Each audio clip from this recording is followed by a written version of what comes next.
Hello Midnights. Thank you for tuning in. Up next, Green Inferno, an Amazonian zombie requiem for humanity. Let us know where you are listening from and don't forget to subscribe. And I looked, and behold a pale horse, and his name that sat on him was Death, and hell followed with him. And power was given unto them over the fourth part of the earth, to kill with sword, and with hunger, and with death, and with the beasts of the earth. Revelation 6:8. The air hung thick and humid, a suffocating blanket woven from the breath of a million leaves and the ghosts of 1,000 storms. It was the kind of heat that seeped into your bones, making every breath a chore, every movement a struggle. But today, the oppression wasn't just from the climate, it was from a silence that screamed.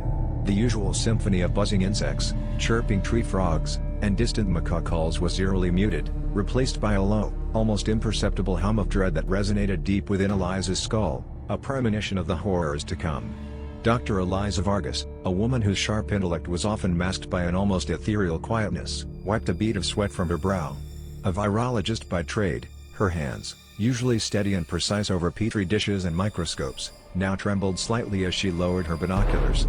Years spent in sterile labs, meticulously dissecting pathogens, charting their spread, had hardly prepared her for the raw, visceral terror of a living epidemic.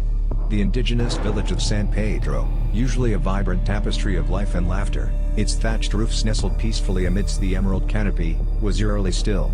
No smoke from cooking fires spiraled into the sky, no shouts of children playing by the river echoed, no rhythmic thud of pestles grinding cassava broke the profound quiet. Just the pervasive, watchful silence of the jungle, now sounding less like life and more like a dirge, a requiem for what was lost. No movement, she whispered, her voice hoarse, throat parched with fear, to Marco, her grizzled, machete-wielding guide. Marco was a man forged by the river and the forest, his dark, weathered skin a testament to decades spent navigating the Amazon's perilous beauty. A member of a local Tupi tribe, his knowledge of the jungle was encyclopedic, his instincts honed to a razor's edge. He could read the wind, the water, the faintest tremor of the earth, predicting rain by the shift in the air, recognizing every bird call. His face, usually a map of cheerful lines creasing around eyes that held a quiet wisdom, a deep respect for the ancient spirits, was now etched with a profound fear Eliza had only seen once before, the day they found the first infected samples, the day the world changed forever. It had started subtly. A strange, aggressive fever in a remote riverside community, dismissible at first as a severe tropical illness, easily mistaken for malaria or dengue. Then their bites. Not from insects or jaguars, but from people. People who, once bitten, succumbed to the fever within hours, their bodies racked by uncontrollable tremors, muscles seizing and releasing in grotesque spasms, and then changed. Their eyes became milky, a ghastly white film spreading over the iris, completely obscuring the pupil, their skin mottled with grotesque purple and green lesions, like bruised fruit, their movements jerky and unnatural, a terrifying parody of human locomotion. And the hunger. An insatiable, daring, burning hunger for flesh, for life, a hunger that consumed everything in its path, turning loved ones into monsters. The local shamans had spoken of a curse, a spirit of the forest angered by the encroaching world, a vengeful curupira twisting its victims, or a malevolent mapinguari brought to life. Eliza, ever the scientist, clung to her empirical knowledge, knowing it was a virus. A monstrously efficient one, mutating at an alarming rate, turning the very lifeblood of the Amazon into a vector for death. It spread through the dense undergrowth, along the winding rivers, carried by infected animals and, most terrifyingly, by the very people trying to escape, unknowingly spreading their own doom. The memory of its genesis flashed through Eliza's mind, a tormenting loop in her terrified consciousness, a guilt that gnawed at her soul, sharper than any physical pain. It had begun not in the isolated depths of the Amazon, that vast, untamed wilderness stretching for millions of square kilometers, a natural fortress of life and ancient secrets, but at its vulnerable edges. It was there, where human ambition clashed with the ancient forest, where the insatiable thirst for gold devoured pristine wilderness and poisoned sacred lands with mercury, that the first spark of this inferno was lit. A remote, illegal gold mine, carved brutally into the very heart of the territory of an uncontacted tribe, a community whose existence was barely acknowledged by the outside world, yet whose pristine isolation made them tragically susceptible to any foreign ailment. Reports of a new, highly aggressive strain of malaria had reached the nearest medical outpost weeks ago. Eliza, leading a rapid response team from the World Health Organization, had flown in, initially unconcerned. Malaria, carried by mosquitoes, was a constant, devastating battle here in the world's largest rainforest, a familiar enemy. But this was different. This was a horror she couldn't categorize, couldn't treat, a biological anomaly that defied all scientific understanding, a weaponized evolution. But what they found was no malaria. The first patient, a gaunt, shivering miner, his body wasted and covered in sores, had thrashed violently, his fever-bright eyes wide with an impossible fury, a primal madness that seemed to consume him entirely. He hadn't just bitten the nurse who tried to sedate him, he'd torn a chunk from her arm, a raw, screaming wound, a sickening display of strength far beyond what a fevered man should possess. Within hours, the nurse was dead, her body convulsing, muscles spasming. Before she reanimated, her human screams replaced by guttural snarls that tore at the sanity of anyone who heard them, rattling the very foundations of the temporary medical tent. The mine site, already scarred by the greed of men and littered with their abandoned dreams of wealth, had become a slaughterhouse overnight, a scene of unspeakable carnage where the earth itself seemed to weep blood, staining the very soil a deep, unholy crimson. Eliza's team had been tasked with containment, with understanding. They discovered a new, highly virulent pathogen, dubbed Rojo 17 for its immediate, bloody effects, and the year it emerged. It wasn't airborne, not initially. It was transmitted through bodily fluids, particularly saliva and blood. And in a horrifying deviation from any known pathogen, it didn't just affect humans. Early, horrifying experiments in their makeshift field lab, a memory that made Eliza's stomach churn even now, the metallic tang of formaldehyde mixed with the screams of dying lab animals, the frantic, terrified chirps of infected bats, their tiny bodies thrashing against the wire cages, revealed that primates, rodents, even some insects, could carry and transmit the active virus. The Amazonian ecosystem itself, with its unparalleled biodiversity, was transforming into a vast, living petri dish for its unchecked spread. The illegal gold miners, desperate to hide their activities and the unfolding horror, had scattered like poison seeds, carrying the plague deep into the myriad river systems, into the very heart of the forest. San Pedro, a relatively isolated indigenous community that had recently begun trading with outsiders, was tragically, inevitably, on their path. Their traditional way of life, their deep connection to the forest, their generations of wisdom about its flora and fauna, now offered no defense against this new, unnatural predator. Eliza felt a crushing guilt, a sense of complicity that her world, the world of science and progress, the very ambition that drove humanity forward, had unleashed this terror upon a people who had only ever sought to live in harmony with nature, asking for nothing but balance, their ancient peace shattered by an unseen microscopic horror. "We need to go, Dr. Vargas," Marco urged, his grip tightening on his machete, his voice laced with the raw desperation of a man who understood the jungle's cruelties better than any scientist ever could. "This is not natural. The saucy have taken them." His words, usually dismissed as local superstition or the colorful folklore of the forest, now carried a chilling, prophetic weight. Marco, a member of the local Tupi tribe, knew the spirits of the Amazon, both benevolent and malevolent, respected its ancient, often brutal laws. This, he knew, was something far worse than any vengeful spirit. It was an aberration, a desecration of the natural world itself, a wound that might never heal, a perversion of life. But Eliza couldn't leave. Her research team, a small group of idealistic botanists and ecologists, young, full of hope, their faces still vivid in her memory, Maria, vibrant and passionate about rare orchids, her laugh like wind chimes, David, meticulous with his soil samples, always humming a quiet tune, Chen, who found beauty in every insect, no matter how small. They had been in San Pedro, collecting rare plant samples for a new pharmaceutical compound, a potential cure for something, anything. They had insisted on staying, convinced the isolation of the deep jungle would protect them. They were tragically wrong.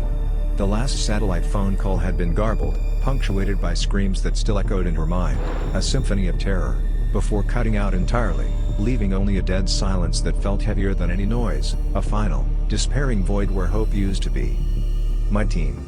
Eliza's voice caught in her throat, a raw, desperate plea, a desperate clinging to a fading hope she knew was irrational, a last thread of her former self. "We have to check the clinic. Maybe they barricaded themselves." A flicker of false hope, quickly extinguished by Marco's grim, unwavering reality. Marco's eyes darted nervously, reflecting the shadowed depths of the jungle around them, the lurking, unseen horrors. "The clinic is where the sick went, Tutora. It would have been a trap. They would have been the first to fall." His voice was flat, devoid of emotion, A stark statement of fact from someone who had seen too much, endured too much, and was now beyond the luxury of feeling. A guttural moan ripped through the silence, closer than it should have been. Both froze, their hearts hammering against their ribs like trapped birds, each beat a frantic drum against the encroaching dread. It was a sound that had become horrifyingly familiar in the last few weeks, the sound of the Rojos, as the locals called them, for the vivid, sickening streaks of blood that often stained their ravaged skin. They crouched, hidden by a tangle of towering bromeliads and giant ferns, their breath held, every muscle screaming for release. A shadow moved within the village's periphery, something large and shambling. It was a man, or what was left of one, his clothes tattered, hanging from his decaying frame, his skin peeling in places to reveal raw, festering flesh, the bone beneath almost visible. The stench hit Eliza then, a sickening wave of putrefaction and something acrid, like old blood mixed with swamp gas and the cloying sweetness of decay, thick and heavy in the humid air, clinging to her nostrils, making her gag. He moved with a jerky, almost impossible gait, his head cocked at an unnatural angle, sniffing the air like a starved predator, seeking the faint, delicious scent of life, of fear, of them. He was heading for the river, towards their small, camouflaged boat, their only sliver of hope for escape, hidden beneath a tangle of mangrove roots, barely distinguishable from the natural debris. No, Eliza breathed, her eyes wide with terror, her mind racing, calculating their rapidly dwindling odds, the escape window closing with every shambling step. If he found the boat, their only escape route would be compromised. They would be truly marooned in this living hell. Suddenly, a twig snapped directly behind them, sharp and loud in the oppressive stillness. Both spun around, hearts leaping into their throats, adrenaline coursing through their veins. Standing there, barely 2 feet away, was a young woman. Her eyes were milky, clouded with a ghastly film that seemed to absorb all light, reflecting nothing but vacant hunger, her jaw unhinged, hanging grotesquely. "Hello," rasping growl, a sound of pure, unadulterated hunger, emanated from deep within her chest. It was Maria, one of the botanists, her face no longer recognizable, twisted into a mask of ravenous hunger, a gruesome caricature of the vibrant woman Eliza had known. A gash across Maria's forehead oozed a thick, dark fluid, and her hair was matted with what Eliza desperately hoped was mud, not gore, but her biologist's eye knew the truth. It was blood, congealed and black, mixed with brain matter. Marco reacted first, his machete flashing, a blur of practiced movement, born of necessity and a lifetime of facing danger head-on in the unforgiving wild. But Maria was faster, lunging with an unholy speed, her clawed fingers, tipped with broken nails and grimy with earth, reaching for Eliza's throat, a feral intent in her every movement. Eliza scrambled backward, tripping over a thick root, her head hitting the damp earth with a sickening thud. The world swam, a kaleidoscope of green and black, pain exploding behind her eyes. Through a haze of pain, she saw Maria's snarling face inches from hers, a foul, metallic odor, like stale blood and decaying flesh, washing over her. She could feel the chilling brush of Maria's diseased breath on her cheek, a breath that promised infection with every exhale, a poison seeping into her very being, already trying to claim her. Then, a blur of motion. Marco's desperate cry, a sound torn from the depths of his soul, a howl of anguish that was more animal than human, followed by the sickening thwack of steel on bone. Maria's body slumped, lifeless for a second time, beside her, her milky eyes staring blankly at the verdant canopy, a final, horrifying emptiness replacing the intelligence that had once shone there. The jungle seemed to hold its breath around them, a silent, ancient witness to the tragedy and the breaking of human bonds. Eliza pushed herself up, her ears ringing, her head throbbing. Her eyes fixated on Marco. He stood over Maria's fallen form, his chest heaving, his face pale with shock and grief, a profound sadness etched into every line, every shadow on his weary face. He had known Maria, laughed with her by the campfire, shared meals and stories of the jungle with her. Now, he had killed her. The weight of that act pressed down on him, a burden heavier than any physical exhaustion, a soul-deep scar, even as the immediate threat receded. She was gone. "Eliza," he said, his voice barely a whisper, thick with unspoken pain, his eyes haunted by the ghost of the woman she once was. There was nothing left of her. Only the Rojo. He looked away, unable to meet her gaze, the shame of what he had done for survival evident in every trembling muscle of his jaw. The guttural moan from the village was louder now, joined by others, a growing chorus of the hungry dead. The snap of branches, the shuffle of many feet. The Rojos had heard the commotion, drawn by the sounds of their struggle, by the scent of fresh blood. They were coming, a tide of corrupted humanity, an unstoppable force, a living manifestation of revelation. Eliza looked at Marco, then at the thick, unforgiving jungle around them. The river was their only way out, but it was also the path the infected were taking, a highway of death, leading directly to them. They were surrounded by a green, living tomb, and the dead were stirring within it. There was nowhere to run, nowhere to hide, save deeper into the relentless embrace of the Amazon, where every shadow held a secret, and every rustle could mean the end. The jungle, once their sanctuary, her life's laboratory, had become their predator, its vast, suffocating beauty now cloaked in the horror of the apocalypse. And the pale horse had truly come. A high-pitched shriek tore through the air, distinct from the Rojo's monotonous moans. It was a sound Eliza knew, a sound that brought a fresh wave of nausea, curling her stomach, the distressed, terrified cry of the howler monkey. But it wasn't just one. A chorus of them, high above in the canopy, began to scream, their terror palpable, echoing through the trees, a primal warning that vibrated through Eliza's very bones. The animals knew. The forest, which had always teemed with unseen life, now held a different kind of unseen horror. The food chain, the natural order, was being perverted. A jaguar's low, warning growl, once a sign of wild majesty, now carried an unnatural, desperate edge, quickly cut short by a sickening snap, followed by wet tearing sounds that made Eliza's blood run cold, a predator becoming prey to a new, grotesque apex. Marco grabbed Eliza's arm, pulling her roughly to her feet, his grip like a vice, leaving bruises she wouldn't feel until much later. No time for shock, Tutora. We must move. Now. His eyes, normally full of a quiet wisdom gleaned from years in the wild, were now wide with a primal, desperate urgency. He no longer looked at her as a respected scientist, but as a fragile charge in a world turned feral, a world where only instinct mattered, where survival was the only law, and even that was tenuous, bought at an unimaginable cost. Eliza stumbled after him, her muscles protesting, every fiber of her being screaming from the recent trauma. The image of Maria's twisted face was seared into her mind, a permanent scar on her consciousness, a constant reminder of the monster Maria had become.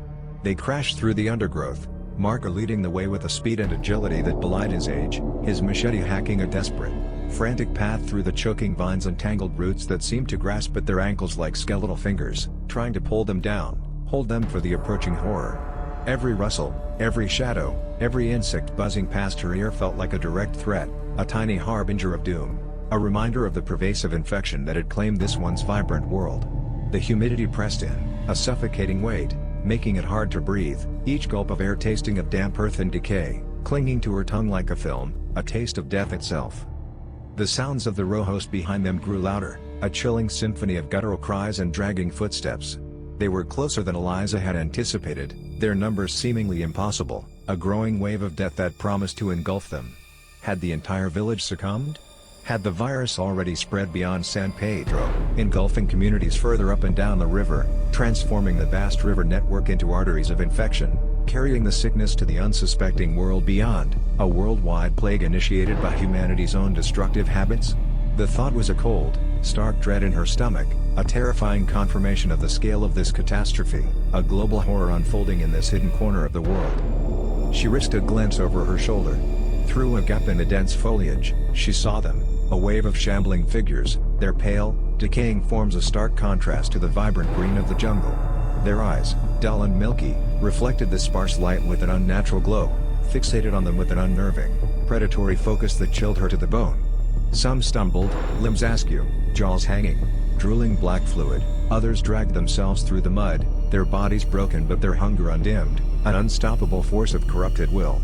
Among them, Eliza caught a glimpse of what looked like a child, its small frame moving with the same unnatural, predatory hunger, its face a horrifying miniature of the adult dead, its tiny hands outstretched, clawing at the air, its innocence perverted into a grotesque appetite. A choked sob escaped her lips, a mixture of horror and despair so profound it felt physical, like a blow to the chest. This wasn't just a village, it was a charnel house, every living soul twisted into something abominable, leaving only the primal urge to feed. "Faster, Eliza!" Marco grunted, pulling her through a thorny thicket. A sharp thorn ripped through her sleeve, leaving a painful scratch on her forearm. A thin line of fresh, crimson blood against her pale skin. She ignored it, the physical pain a dull throb compared to the terror that coursed through her veins, a cold ice spreading through her core, chilling her to the bone, telling her that this might be the beginning of her end. They reached a small, muddy tributary, its banks lined with tangled roots and overhanging branches. Marco didn't hesitate, plunging into the murky water with a splash that seemed impossibly loud, betraying their position. "The current will help," he shouted, already wading upstream, his voice strained. "They hate the water. It slows them. It stops the scent." Eliza followed, the cool, fetid water a shocking contrast to the oppressive heat, a temporary reprieve that quickly turned into a new terror. It swirled around her thighs, pulling at her, and she fought against the surprisingly strong current, her legs heavy with exhaustion and an icy fear. The sounds of the Rojo seemed to recede slightly behind them, their aversion to water granting a precious few moments of distance, but the jungle ahead remained an unknown, an endless green labyrinth. Each splash, each ripple in the water, felt like a betrayal, sending vibrations through the water, a silent alarm to whatever lurked beneath the surface. Suddenly, Marco stopped dead, his body tensing, every muscle coiled. His breath hitched, a ragged sound in the humid air, caught in his throat. He pointed a trembling finger upstream, his eyes wide with a new, dawning horror. "Look!" Emerging from the dense foliage lining the riverbank was not a person, but an animal. A large capybara, its usually placid, almost comical face contorted into a snarl, its eyes milky, just like Maria's, reflecting the dim light with an eerie glow. Foam, tinged with a dark, viscous fluid, flecked its jaws as it stumbled towards them, its movements erratic and aggressive, a living projectile of disease. Its normally herbivorous nature was replaced by a predatory layer, a hunger twisting its familiar features into something monstrous, something wrong. "They're infecting the animals now," Eliza whispered, her voice laced with utter despair, the scientific part of her mind registering the terrifying implications. The thought had always been a terrifying possibility, a nightmare scenario in her epidemiological projections, a fear she had tried to suppress with all her rational will. But seeing it confirmed, seeing a creature of the Amazon, usually so gentle and docile, turned into a vehicle of the plague, shattered another layer of her scientific detachment. This was not just a human pandemic, it was an ecological catastrophe, a blight on the very heart of the world's most biodiverse ecosystem, a cancer consuming the forest from within, distorting life itself into something grotesque. The capybara lunged, surprisingly fast, a low growl emanating from its throat, utterly unlike the soft chirps of its kind.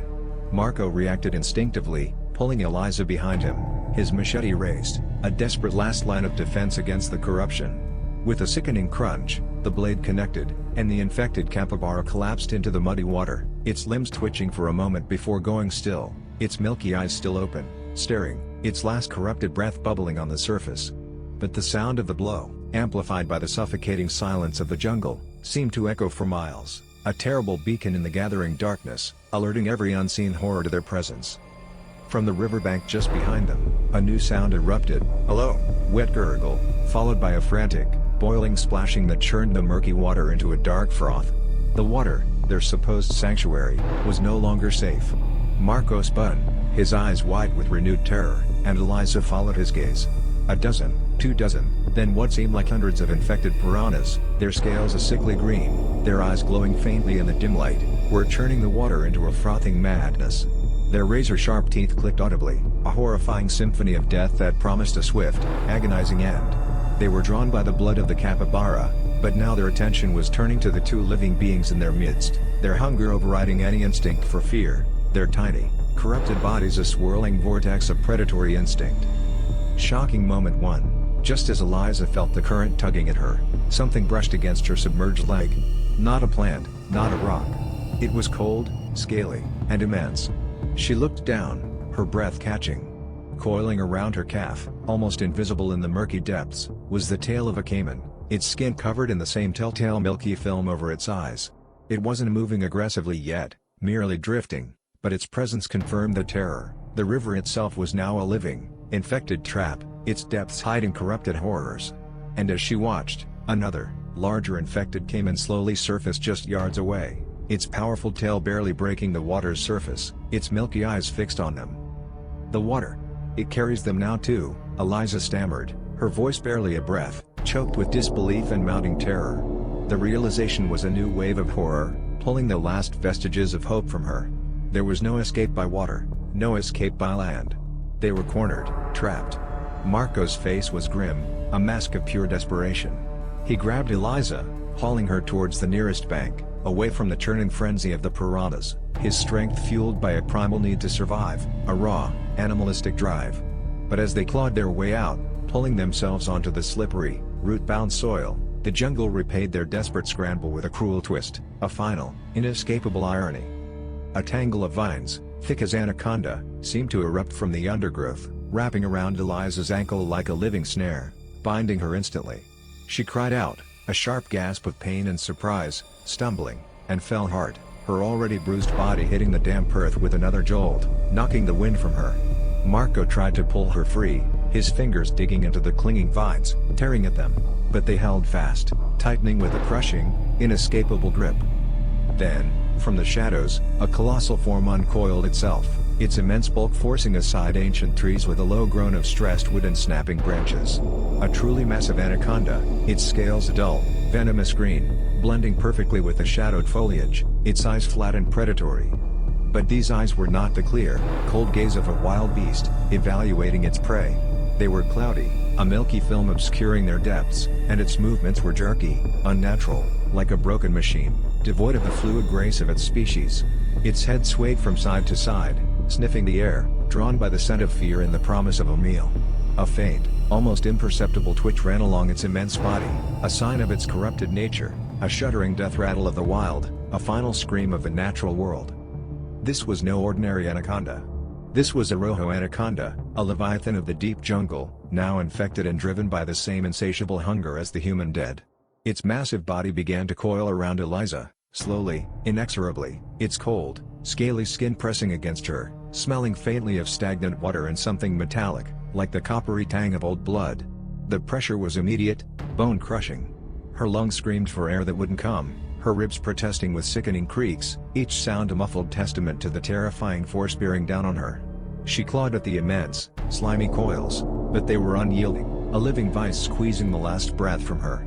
The anaconda's head, larger than her own, lowered, its cloudy eyes fixed on her, an inhuman intelligence, or perhaps just a primal, virus-fueled hunger, burning within their depths. A guttural hiss, thick and wet, vibrated through her very bones, a sound of ancient power twisted by the plague, a death song for her and the Amazon. Marco screamed, a primal sound of rage and terror that ripped through the oppressive jungle silence. He hacked at the vines with his machete, his blows desperate, frantic, fueled by a love and loyalty that defied all logic. Thwack. Thwack. But the blade glanced off the anaconda's thick, leathery hide, leaving only shallow gouges. It was like trying to cut stone with a butter knife. He was losing her. The jungle, her life's work, was taking her back, consumed by its own twisted, horrifying transformation. "Hold on, Eliza. I'll get you free," Marco roared, his voice cracking with despair, though he knew it was a lie, a desperate plea to a fate he couldn't control. He could see the purple tinge spreading on her lips, the panic in her eyes, the life draining from them with terrifying speed. He plunged his free hand into the mud, desperately searching for anything, a sharp rock, a broken branch, anything to leverage against the monstrous serpent. His fingers closed around something cold and metallic, a forgotten pickaxe head, likely dropped by a fleeing miner, a relic of the very greed that had birthed this nightmare. With a surge of adrenaline, fueled by a last, desperate hope, Marco swung the heavy metal, not at the anaconda's body, but at its head, aiming for those milky, dead eyes. The blow connected with a dull clunk, a sickening impact that momentarily stunned the enormous reptile. The anaconda recoiled, momentarily loosening its grip, its head whipping back with surprising speed, a low, injured hiss escaping its jaws. Eliza gasped, sucking in a ragged breath, the world rushing back into focus in a dizzying, painful blur. But the reprieve was fleeting, a cruel joke in the face of inevitable doom. The anaconda, enraged, struck again. Not at Eliza, but at Marco, its massive jaws opening impossibly wide, revealing rows of needle-sharp teeth that glinted wetly in the dim light. He barely dodged the snapping fangs, scrambling backward, his machete a pathetic defense against such a beast. The ground beneath them began to tremble, not from the anaconda's thrashing, but from a deeper, more profound vibration, a rhythmic thudding that grew louder, closer, shaking the very roots of the ancient trees. A wave of movement swept through the dense trees on the far bank, visible now even in the deepening gloom. Hundreds, perhaps thousands, of eyes, gleaming faintly with that same ghastly, milky glow, converged on their position. The guttural moans of the Rojos intensified, no longer a distant threat, but a deafening chorus, a monstrous choir of the damned, singing their gruesome anthem of hunger. Each rustle, each wet drag of a footstep, was a drumbeat of doom, echoing the final moments of humanity. They weren't just coming for them, they were swarming, boiling out of the jungle like a tide of corrupted flesh, drawn by the sounds of their desperate struggle, by the scent of fear and fresh blood. Their distorted faces, some still recognizable as the villagers of San Pedro, others already too far gone, appeared in the gaps of the foliage, their lifeless stares drilling into Eliza and Marco, promising a slow, agonizing feast. A tall, gaunt figure emerged from the swarm, one arm unnaturally bent, its head lolling. It was the village elder, old Manoa, whose stories of the spirits had once filled Eliza's evenings. Now, only a skeletal grin remained, and the chilling realization struck her: they were not just victims, but the familiar dead, their past lives mocking their gruesome present, their suffering endless. The anaconda, its momentary pain forgotten, began to slither back towards Eliza with chilling deliberation, its enormous body already coiling, preparing for a second, fatal embrace. Its head dipped, its forked tongue flicking, tasting the fear in the air, its body pulsing with a grotesque, unnatural rhythm. Marco was caught between the enraged serpent and the surging horde of the infected dead, each a distinct, horrifying path to oblivion. His desperate eyes darted between the two threats, the impossible choice hanging heavy in the humid air. The Amazon, once a vibrant sanctuary, her life's calling, had become their living tomb, and the pale horse had finally cornered them, hell closing in from every direction, its embrace absolute and terrifying, leaving only the question of which nightmare would claim them first. A new, unbearable pressure began to build behind Eliza's eyes, a searing pain unlike anything she'd experienced. Her vision, already blurry, began to kaleidoscope, colors bleeding into each other, the green of the jungle blurring with the murky water and the sickly hues of the Rojos. A sudden, piercing migraine, a symptom she vaguely remembered from the earliest case reports of Rojo 17 infection, seized her. Had the scratch on her arm, the one she'd dismissed, been enough? Or was it the chilling breath of Maria, the infected capybara's foam, the spray from the piranhas? The terrifying possibility that she herself might be infected, that her mind was already beginning to turn, added a new, soul-crashing layer of despair. Marco's frantic shouts became distant echoes, the anaconda's hiss a low, buzzing hum inside her skull. The jungle, the Rojos, the anaconda, they were all fading into a terrifying, indistinct blur, replaced by a growing, ravenous hunger in the pit of her own stomach. A hunger that felt horribly, sickeningly familiar, a hunger that threatened to consume her humanity from the inside out. Her own hand instinctively twitched, a grotesque parody of Maria's earlier lunge. The terror of becoming one of them eclipsed even the fear of death itself. Just then, from the thickest part of the surging Rojo horde, a figure surged forward, faster, more agile than the others. It wasn't shambling, it sprinted, loaded the ground, its movements a distorted echo of its former athleticism. It was a young man, shirtless, his skin covered in traditional tribal paint, now smeared with dirt and what looked horrifyingly like dried blood. It was Kale, Marco's son, a powerful hunter, known for his speed and prowess, his movements once as fluid and silent as a jaguar. His eyes, though milky and devoid of the light of reason, held a chilling intensity, and his unhinged jaw revealed teeth sharpened by some brutal, unknown force, glinting in the minimal light. He didn't moan, he screeched, a high-pitched, predatory sound that tore through the other guttural noises, a sound of pure, unadulterated, corrupted triumph. Marco froze, his body rigid, his eyes wide with a horror far deeper than fear for his own life. This wasn't just a Rojo, this was his son, his flesh and blood, twisted into a monstrous, faster, deadlier hunter, an echo of the very hunter he had taught. Kale leapt, bypassing the anaconda entirely, a living arrow of pure, unadulterated Rojo fury, a force of nature perverted, aiming directly for Marco's throat. As he launched, a small, intricate wooden carving, a good luck charm Kale had always carried, fell from his pocket and landed with a soft plop into the muddy water between Marco and Eliza, sinking quickly, a final, poignant reminder of what they had lost. Marco's mind fractured. Kale. His son. The boy he had taught to hunt, to respect the forest, to swim the currents like a fish. Now, a twisted, screaming projectile of death. There was no time to think, no time for grief. Instinct took over. As Kale descended, teeth bared, Marco did the only thing he could. With a guttural roar, born of despair and parental love, he thrust the pickaxe head, still clutched in his hand, upwards. It wasn't a clean strike. It connected with Kale's chest with a sickening thud that echoed the thwack that killed Maria, burying itself deep within the reanimated flesh. Kale's shriek cut off, replaced by a wet gurgle, his momentum carrying him past Marco, his dead weight splashing into the murky water, barely a foot from Eliza's face. The wooden carving, now fully submerged, was an invisible monument to a broken lineage. Marco didn't look at his son. He couldn't. His chest heaved, a ragged sob tearing from his throat, quickly swallowed by the rising cacophony of the horde. He had killed his own child. The ultimate, unthinkable sacrifice. And it had bought them exactly 1 second of reprieve. The anaconda was still there, tightening its grip on Eliza, its foul breath hot on her face. The Rojos were still coming, their combined mass now a black wave, breaking through the last barriers of foliage. They were no longer distinct individuals, but a single, monstrous entity, a living, hungry carpet covering the forest floor, their milky eyes like scattered pearls in the dim light. Eliza felt the anaconda's coils tighten further, a final, crushing embrace. She could feel the faint tremor of its body, not from rage, but from the vibrations of the approaching horde. It was feeding time for all of them. And she was the feast. Suddenly, the anaconda's coils, which had been tightening relentlessly, slackened with an abrupt, unnatural jerk. Its massive head, inches from Eliza's face, snapped upwards, its milky eyes wide. "Hello," desperate hiss, unlike its previous predatory sounds, tore from its throat. Then, from beneath its immense body, the muddy water erupted.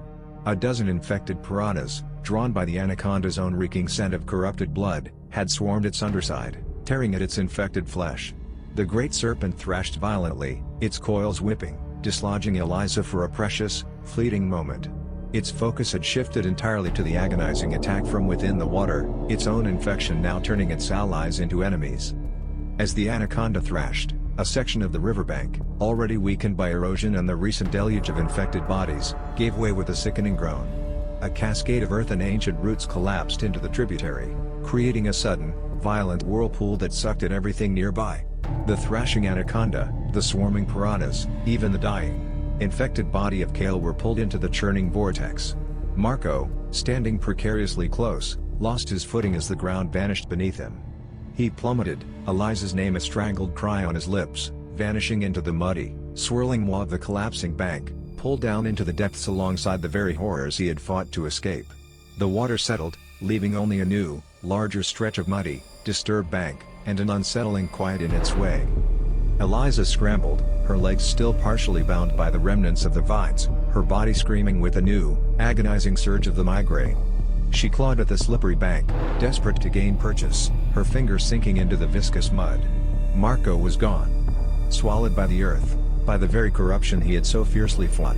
The silence that followed his disappearance was more deafening than any scream, a final, chilling punctuation to their nightmare. She was truly alone now, a solitary, trembling figure at the edge of a monstrous, reanimated world. The Rojos on the far bank, momentarily confused by the sudden collapse of their comrades, began to stir again, their guttural moans rising in volume, a hungry chorus renewing its focus on the lone, living prey. The tremors beneath her feet intensified, no longer just from the horde, but from the deep, throbbing pulse behind her eyes, a biological drumbeat matching the approaching doom. Her vision shimmered, the jungle canopy blurring into sickly greens and purples, the colors of death.